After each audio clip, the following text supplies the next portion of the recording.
lost to Portland, dropping them to that 7th seed. Last night, got it together, looked pretty good, Antoine. Best game this season for Anthony Davis. Gave you 42 and 12 in the game and a nice little personal assessment after the game. Take a listen. I'm like 20% of my old self. I'm kidding. I feel good. I'm getting my legs back. I'm getting my rhythm back. I'm getting my steps back on both ends of the floor. So I feel good. I'm getting better each game, getting my win back each game. So we're heading in the right direction. Antoine, for weeks now, you've said you want to see more from Anthony Davis. He needs to step up down the stretch here. Did last night change the way you feel about the Lakers after what you saw from him? Of course last night did, but let me start with saying, I said this on Friday. AD, you're a kid from Chicago. I know you tough. Thank you for not milking them back spasms. Thank you for coming back and not milking the back spasms. And then coming back with vengeance. The last 2 games have been incredible, what I thought he should have been doing from the beginning of the season. When you look at it, he had 50 field goal attempts in 2 games, 32 free throws. Obviously, he had a monster game. I think when you average it out, it's like 39 points a game in 2 games. And then he got a win.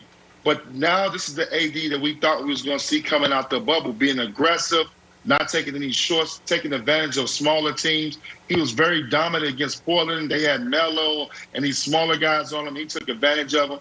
Obviously, he took advantage of the matchups last night. So this is the AD that we're going to have to continue to see. He's going to have to be the guy to motivate them to continue to keep them going on the offensive end. We know how great of an offensive player LeBron James is. But AD is the one that's going to have a mismatch probably every night. He has to take advantage of that and be aggressive the way he's done the last 2 games. Hopefully he continues that. And also you got to point out, you guys, you got to remember, when you know a guy's getting his legs back and starting to really feel it, his minutes go up. I'm looking at 39 against Portland, 41 last night. That means AD's body's starting to feel better. Frank Vogel's to trust him. The injury that he's had, he's starting to trust it and believe in it. So this can be scary because the Lakers are going to have a tough battle when they get into the playoffs, whether it's in the play-in or they're able to salvage the 6th spot. So they need him to be 100% and playing at elite level. And this is a great time for him to start to play that way. 2 games back-to-back. Let's see if it continues. Look at him, Twan. What do you see? You know what the too long didn't read version of what you just said is? The brow is back, my friend. You motivated him. Friday, Chicago and Kentucky's own Antoine Walker said, AD, I love you. You, with respect to Antoine, like AD was the guy Antoine was ready to hand the baton to for Chicago's best Kentucky Wildcat in the NBA. And AD was falling behind. So what'd he do? On Friday night against Portland, he had his best game of the year, but they lost. So he outdid himself on Sunday against the Suns, who right now, if the playoffs started today, would be their first-round matchup. And I could show you clips of Anthony Davis points, but instead I want to show you how I know the brow is back, aside from having this idiotic thing on my head. And that is, let me show you these 5 plays. Anthony Davis in transition. Nope, that's not going to work. Anthony Davis, help side defense. Nope, that's not going to work. Anthony Davis, late in the game, critical rebound. I am going to fight for it. And then one more in the corner, similar to the block he had in Denver to win the game. And then, as an added bonus, how am I going to get my 40th point? Blammo, as Wilds would say, on your head. That's the guy that we saw in the bubble. And Brandon, it's now a trend. He was excellent against Denver. He was even better against Portland. He was damn near perfect last night against Phoenix.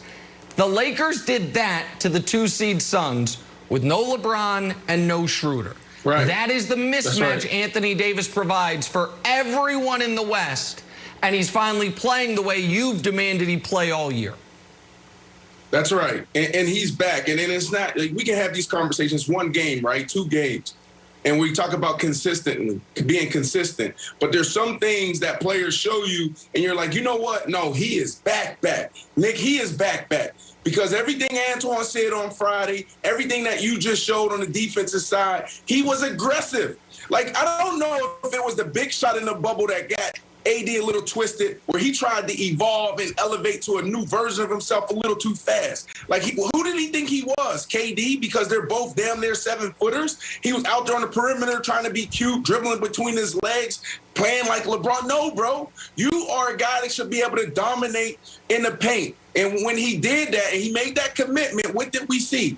15 trips to the line, another 15 trips to the line. Like, that's the AD that the Lakers need. That's the AD that showed up in the bubble. That's the AD that we love down in New Orleans. We need AD to evolve, but at the same time, man, do what you do best. And, Nick, it is scary. When you watch that game, it opened up the shooters. I mean, you had 2 or 3 people collapsing on him in the paint, him being able to kick the ball out to the perimeter, make the perfect pass. The ball movement was awesome.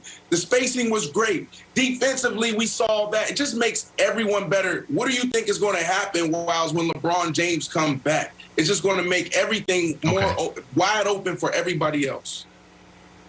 Yeah, and that's why it's bad news for the Suns. Like, I'm like the Tyra Banks of Suns fandom. Like, I believed in you. We all believed in you, and you let us down. You guys have the second best record in the whole NBA. You got a better record than the Sixers. You got a better record than Giannis and the Bucks. And we watched this game and like, uh-oh. Were you guys missing players? Were they missing guys? Like, no. They had everybody, and the Lakers didn't have LeBron, and they didn't have Schroeder, and Nick is so frustrated with poor Kyle Kuzma. He didn't even talk about not having Kuzma. Meanwhile, Anthony Davis was also great against the Trailblazers. But you know what? Dame Lillard's like, not going to lose, scores 38 points. So for me, Antoine, the sort of missing storyline here is that the Lakers would play the Suns, and in what a playoff preview, it's not like, oh, we got to get playoff ready. Like, Suns, you would play the Lakers. Come out, and they don't have anybody. You should come out and win that game. I thought it was super disappointing and made me think that the Lakers are going to cruise past the Suns if they get past Steph and the Warriors in the play-in. Well, that's what makes the playoffs special, and this is the scary part about for teams with the Lakers being in the position that they're in. Nobody wants to face them in the first round. You don't want to face a healthy AD with LeBron James and the full roster of the Lakers. It's going to be very difficult to beat them. So this is the scary part about it. This is what teams are going to be afraid of. It's hard to go against LeBron in a 7-game series. So this is what we face against. So it should make it very exciting. Unfortunately, the injuries got them in the bottom. We knew this. I talked about this. They were going to kind of fall to the bottom of the pack in this playoff race. But I would not want to play the Lakers in the first round of the playoffs. Well, okay, so despite the win, the Lakers still find themselves in that 7th spot. They're 1 game back of Portland with a 7-8 matchup looming against Golden State. So here's Steph Curry with his thoughts on that potential matchup. I think the league might enjoy Lakers-Warriors 7-8 in the play-in.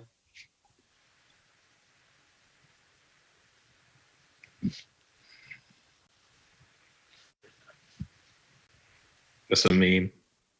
That's a meme. That's a meme. Nick, I know you're not worried, but should the Lakers be worried about facing the Dubs in a play-in game? Jenna, if a lion is chasing a group of men, who should be worried? The lion or the group of men? Because the group of men are ahead. They're leading the race. I don't think the lion's that worried, though. And what we're about to see, Wilds, is what's the old adage in that? In that situation, you don't have to be faster than a lion. You just have to be faster than the slowest guy. You just got to be faster than one person. So, like, DK Metcalf needs Buda Baker in that race, not the people who dusted him this weekend in track. Sorry, DK. Like, that's the situation you need to be in. What we're about to see, Wilds, is the rest of the Western Conference jockeying to not play the Lakers. That's what we're about to experience over the next 10 days. And the Warriors got no choice. The Warriors' best case scenario is facing the Lakers. They just hope the Lakers play well enough that they actually play themselves out of it. But if the Lakers let's say the Lakers move up and don't even have to worry about the play-in, and they're up at the 6, guess what? The Clippers all of a sudden going to be DNP resting guys hoping to drop to the 4. And if the Lakers are locked into the 7, the Suns are going to be saying, fellas, is there any way we can drop to the 3? Because it is going to be a game of avoiding